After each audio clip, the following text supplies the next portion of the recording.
এইভাবে টাকা কালেকশন করতে কে শিখিয়েছে ইসলামে? আর আমরা অনেক সময় ছোট ছোট বাচ্চাদেরকে দিয়ে, মাদ্রাসার ছোট ছোট বাচ্চাদেরকে দিয়ে টাকা কালেকশন করাই। এটা ঠিক না।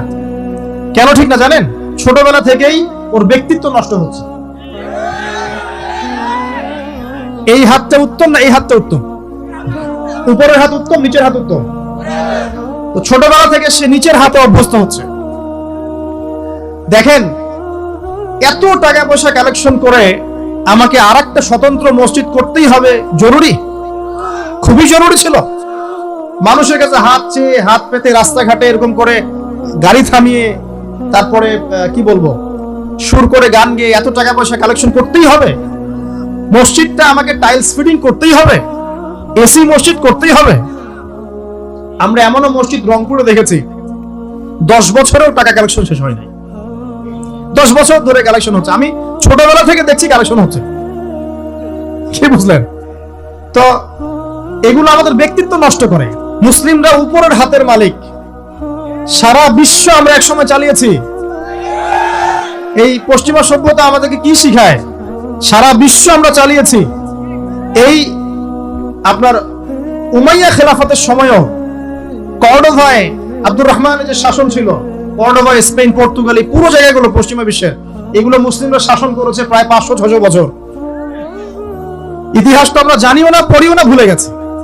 ইতিহাস পড়তে হয়।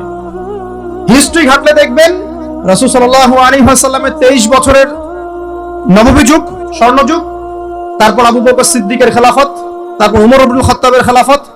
আবু বকর সিদ্দিকের 2 বছর বা 2.5 বছর, উমর রাদিয়াল্লাহু আনহুর প্রায় 10 বছর, তারপর উসমান রাদিয়াল্লাহু আনহুর 12 বছর, আলী রাদিয়াল্লাহু আনহুর প্রায় 2-2.5 বছর, তারপরে হাসান রাদিয়াল্লাহু আনহু 6 মাস।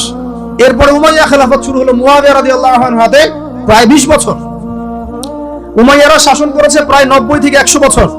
তারপর জাব নদীর যুদ্ধে উমাইয়া আব্বাসীয়রা একে অপরের সাথে যুদ্ধ করেছে। পরে উমাইয়ারা পরাজিত হয়ে আব্বাসীয়রা ক্ষমতায় গিয়েছে। ক্ষমতায় গিয়ে তারা প্রায় শাসন করেছে প্রায় 550 বছর। এদিকে উমাইয়াদের মধ্যে যারা পরাজিত হয়েছে ওরা চলে গিয়ে কর্ডোভা, আন্দালুসিয়া, ওইদিকে খেলাফত কায়েম করেছে।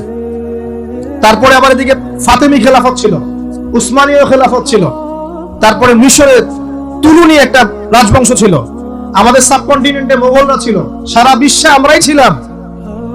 ইতিহাস তো ভুলে গেছে। তা আমরা সবসময় উপরের হাত ছিলাম, উপরের হাত। আমরা দিতাম, মানুষ নিত। আর এখন কি হয়েছে? আমরা এখানে, আমরা চাই, মানুষ দেয়।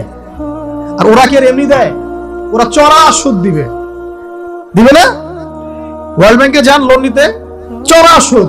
আর এই সুদ শোধ করতে গিয়ে বিভিন্ন দেশ শ্রীলঙ্কা হয়ে যাচ্ছে। সুদ তো শোধ করতে হবে, এমনি তো আপনাকে আর এগুলো দিবে না। তো এই সুদটা শোধ করতে গিয়ে আমাদের জিনিসপত্রের দাম বেড়ে যাবে, তারপরে দেখবেন জনগণের উপর কর বেড়ে যাবে, অনেক প্রবলেম। আর এই প্রবলেমগুলো ফেস করতে হবে কি কারণে? রিবা বা সুদের কারণে। তো এই যে বলছি, দেখেন ছোটবেলা থেকেই যে আমরা নিচের হাতে অভ্যস্ত হচ্ছি, এটা ত্যাগ করতে হবে।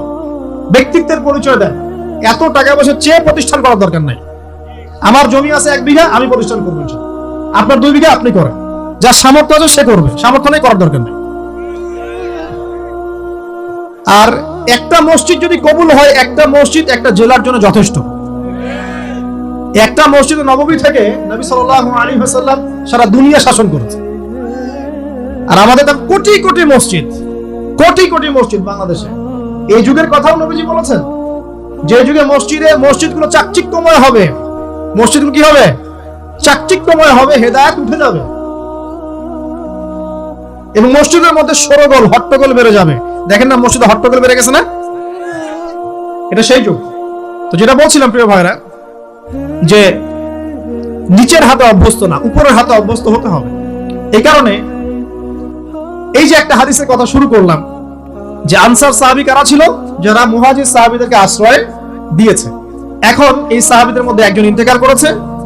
তার লাশ যখন রাখা হচ্ছে, তখন নবীজি বলছেন, মাথার দিকে মাইয়েতের আসে কি? সালাত। সালাত মানে কি? নামাজ। 5 ওয়াক্ত নামাজ আজকে থেকে ছাড়বেন? ওয়াদা করেন আজকে থেকে 5 ওয়াক্ত নামাজ ছাড়বো না ইনশাআল্লাহ। একটা হাদিস খালি বলি, মান তারাকা সালাতান মুতাআম্মিদান ফাকাদ কাফারা, মান তারাকা সালাতান মুতাআম্মিদান ফাকাদ কাফারা। আবার শুনেন, قال رسول الله صلى الله عليه وسلم من ترك صلاة متعمدا فقد كفر আর মুয়াজ বিন জাবাল রাদিয়াল্লাহু আনহু কে নবীজি বলেছেন মান তারাকা সালাতা মুতাআম্মিদান ফাকাদ বারিয়াত মিন জিম্মাতিল্লাহ, যে ব্যক্তি নিজের উপর ফরজ নামাজ ছেড়ে দিল সে কুফরি করলো, সে কুফরি করলো, সে কুফরি করলো। মুয়াজ বিন জাবালকে নবী সাল্লাল্লাহু আলাইহি ওয়াসাল্লাম বলছেন যে ব্যক্তি ফরজ নামাজ ইচ্ছা করে ছেড়ে দিল সে ব্যক্তি আল্লাহর জিম্মা থেকে মুক্ত হয়ে গেল। নামাজ ছাড়বেন প্রিয় ভাই, 5 ওয়াক্ত নামাজ জামাতের সাথে ইনশাআল্লাহ। আল্লাহ আমাকে তৌফিক দেখ, আপনাদের সবাইকে তৌফিক দান করুন, আমিন। জামাত যদি না পান একা পড়ে নেবেন, ঠিক আছে? যদি ঘুমিয়ে থাকেন ঘুম থেকে উঠে পড়বেন, ভুলে গেছেন যখন মনে হবে তখন পড়বেন। ওযু করার পানি নাই, কি করবেন? তায়াম্মুম করবেন। তায়াম্মুমেরও কিছু নাই, আপনার কোনো কাপড়ই নাই, সতর ঢাকার কোনো কাপড়ই নাই, কি করবেন? বসে বসে নামাজ পড়বেন ওই অবস্থাতে।